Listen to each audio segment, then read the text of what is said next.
You bump into a table, and before you even register the pain, you blurt out an apology to the furniture.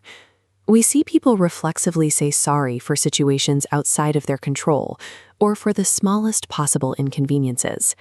Society tends to judge this behavior harshly. It is widely perceived as a symptom of timidity, submissiveness, or a lack of confidence. Because of that stigma, the standard self-help advice given to chronic apologizers is simple: just stop saying sorry.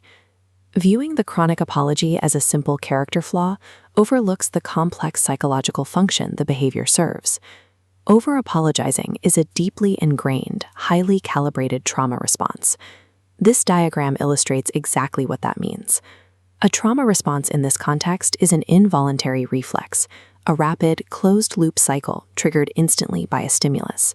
It is an adaptation for survival, rather than a conscious, logical choice navigating from point A to point B. To understand why the brain deploys this reflex today, we must look past the present interaction and examine the hostile environments that originally necessitated it. Consider the baseline environment of a heavily criticized child. This is a space filled with constant, unpredictable negative feedback from primary caregivers. This animation demonstrates fractured self-worth. Each time an incoming vector representing criticism strikes, the central sphere of self-worth cracks and shrinks. Through repeated criticism, the child internalizes they are flawed.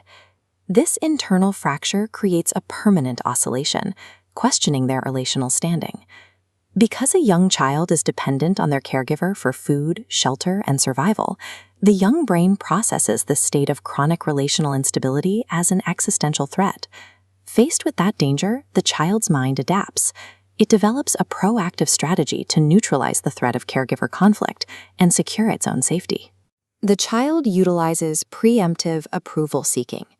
They anticipate incoming anger, placating the authority figure before a situation escalates. Look at this logic flowchart to see the mechanical function of the word sorry. An input of perceived conflict bypasses the assessment of guilt node to trigger a de-escalation action. By momentarily absorbing all blame, the apology artificially secures relational safety, calming the hostile environment. The chronic apology is a sophisticated adaptation for childhood survival. Fast forward to the present day. The childhood environment is gone, but the neurological wiring established for survival remains intact.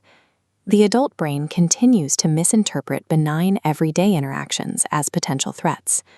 A normal conversation casts a matching silhouette to the hostile caregiver of the past, triggering the old survival reflex. This creates intense internal friction. The nervous system deploys the chronic apology automatically, even when your logical mind knows you have done nothing wrong. The over-apologizing adult is fighting a phantom war, instinctively raising a childhood shield to protect against threats that no longer exist. Understanding this mechanical origin alters the approach to self-correction, replacing frustration with self-compassion.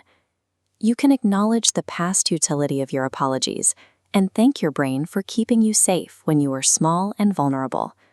Separating past trauma from present reality allows the nervous system to slowly dismantle the obsolete reflex. Over-apologizing proves you are a survivor who successfully adapted to protect yourself.